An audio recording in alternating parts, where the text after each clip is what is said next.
I should have spotted the clues. Looking back now, it was all so evident. The extra-long phone calls Olivia always took in the other room, the quiet whispers between her and her two best pals, Maya and Rachel. Even the way they insisted on preparing this trip themselves, claiming they wanted to surprise me with a stress-free getaway. I believed it was love. Turns out, it was an ambush. We had been in this tropical paradise for 5 days, soaking up the sun, savoring five-star meals, and building memories, or so I thought. It was the kind of trip people dream of, and I let my defenses down, believing this was the prize for all my hard work. On our last night, Olivia suggested we go out for drinks at a private lounge they had located. It was a little off the main path, nestled away from the bustling tourist places. She had smiled so sweetly when she asked me to go, her fingertips tracing the rim of her cocktail glass as she murmured, "Let's make tonight exceptional."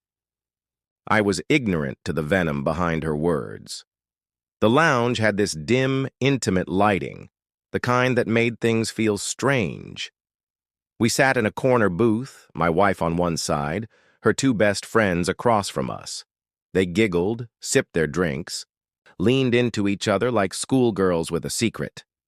I should have paid attention when Maya continued refilling my glass, her gaze flitting to Olivia like they were waiting for something.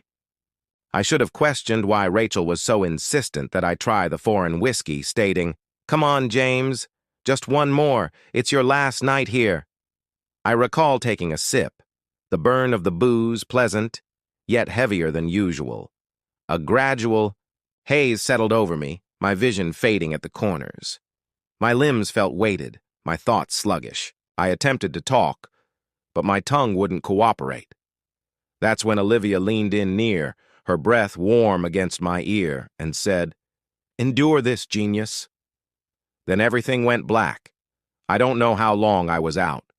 When I woke up, I was stretched, across a stained motel mattress, my body feeling like I had been hit by a truck.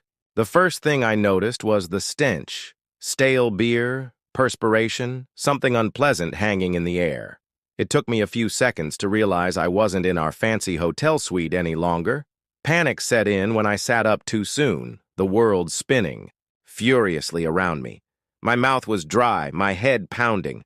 My hand immediately went to my pocket for my phone, but there was nothing. My wallet? Gone. My watch? Gone. I patted my jacket, my jeans, every inch of fabric on me, yet the truth came. Swiftly and brutally. They took everything, my passport, my credit cards, my cash. They stripped me down to nothing and left me here like discarded trash. And then, the final knife to the gut. My phone propped up on the nightstand, showing a video. Olivia's voice. She was in the front seat of a car, laughing, her sunglasses, perched on her head as if this was just another fun girl's trip. Maya was driving, Rachel in the back seat, both of them cackling like hyenas. "Hey, babe," Olivia cooed, her face filling the screen. "By the time you see this, we'll be long gone. Hope you enjoy your stay. Oh, and don't worry about the hotel. Bill, they'll be looking for you shortly." Maya leaned in, beaming. "Maxed out all your cards, James. You're officially broke. Have fun figuring this out." And Rachel, with that smug little sneer, delivered the ultimate blow. Surviving this. Brilliance. Suddenly, the screen went black. For a long moment, I just sat there, staring at my own reflection in the damaged motel, mirror across the room. I looked like a man who had just been buried alive and fought his way out of the ground. I felt a familiar burn grow in my chest. Not terror, not fear. Wrath. They believed this was the end of me. They thought I'd curl up and accept my fate. They were dead wrong. I forced myself to take calm, deep breaths, pushing the rage away. Anger wouldn't help me out of this. I needed to think. First, I examined the nightstand drawers, the bathroom, even under the bed. Nothing useful. The hotel room was as cheap as they came. No minibar, no phone, not even a pen and notepad. I stumbled to the window, staring out at the unknown streets below. This wasn't the tourist district anymore. This was the side of paradise they didn't include in the brochures, the part where folks like me ended up if they weren't careful. I needed to get out of here, but I had no money, no ID, and no way to call for aid. The receptionist downstairs would identify me, and without paying for the room, I'd have to sneak out. If they caught me, I'd be dealing with local officials, and that was the last thing I needed. I walked to the door, laying my ear to it. Stillness. I took a cautious breath and pulled the knob. It creaked open. The hallway was dimly illuminated, the carpet worn and peeling at the sides. My feet moved on instinct, careful, silent. I got to the stairway without running into anybody. One step at a time, my pulse roaring in my ears, I slipped down to the lobby. The receptionist was an older man, half sleeping behind the desk. A small radio playing gentle, scratchy music. A single security camera hung above him, its red light, blinking. I couldn't afford to be noticed. I timed it properly. I waited until a guest walked in, distracting the receptionist just enough for me to sneak past the counter and out the front door. The warm night air hit me like a slap, but I didn't stop moving. I walked quickly, head down, slipping into the crowd. I had no money, no phone, no plan. Yet I had one thing, a reason to fight. They thought they had won. They had no idea what was coming for them.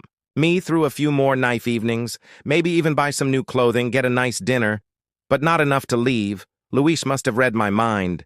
You do 2 more tasks, you'll have what you need. 2 more? I breathed, then nodded. Felix grinned. Welcome to the team, James. I didn't react because I knew this wasn't a team. This was a game. And I had just been handed a dilemma with choices.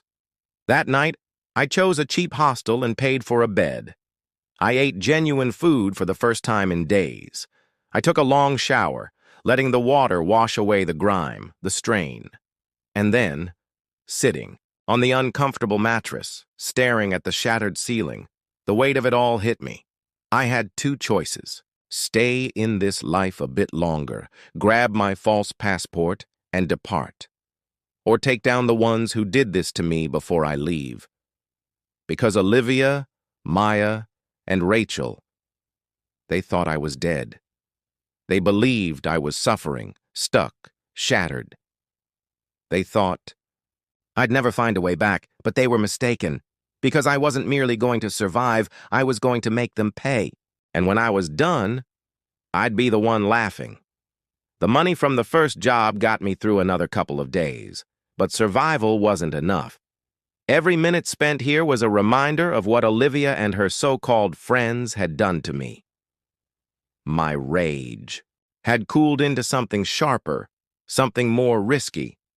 I wasn't simply trying to get home anymore. I was prepared for battle. But first, I had to finish what I started. Luis made it obvious. I had 2 more jobs before I'd have enough for my bogus passport and a ticket out. If that was the price of freedom, I'd pay it. The second job, a test of loyalty. I arrived at El Toro before dawn. Just as before, Luis was standing at the curb, a new cigarette between his fingers. This time, Felix wasn't with him. "Where's your guard dog?" I asked. Luis sneered. "Felix doesn't like getting awakened early, but you seem like you didn't sleep at all." He wasn't mistaken. Sleep had been an afterthought since the minute I woke up abandoned in that motel. "Let's just get this done," I mumbled. Luis nodded, tossed his cigarette away, and walked into the SUV. I followed. The weight, despite the gun stashed in the glove compartment, suddenly felt heavier than before. We traveled in quiet for miles, the city disappearing behind us. The more we traveled, the rougher the roads became. Finally, we pulled up to a little airstrip. A single plane sat in the middle of the runway, the kind of aircraft used for private cargo transfer. A group of men stood around it, involved in a conversation too far away for me to hear. Luis killed the engine. "This one's different," he said, turning to me. "Larger deal, greater danger. You screw up here, there's no coming back from it." I gazed at the men approaching the jet, my gut already telling me what he wasn't saying. "This isn't just about driving, is it?" Luis shook his head. "No, Today, you're my insurance." He reached into the glove compartment, brought out a pistol, and laid it on the dashboard. "You ever use one of these before?" I didn't answer right away. I had been in the military. I had handled guns. But I wasn't the kind of man who resorted to violence without reason. Yet right now my reasons were mounting up quickly. So I took up the revolver, checked the magazine, full. I chambered around and looked at Luis. "What's the task?" Luis grinned. "That's what I like about you, James. You don't ask silly questions. A transaction gone wrong. We got out of the car." Luis led me toward the gathering near the plane, his tone turning into something casual, almost lazy, like this was just another day at work. The man in charge was Eduardo, a stocky guy with a shaved head and piercing eyes. He was surrounded by two men, both armed, both observing us attentively. Luis and Eduardo chatted niceties, but I wasn't listening. My focus was on the body language. Something was different. Eduardo seemed agitated. His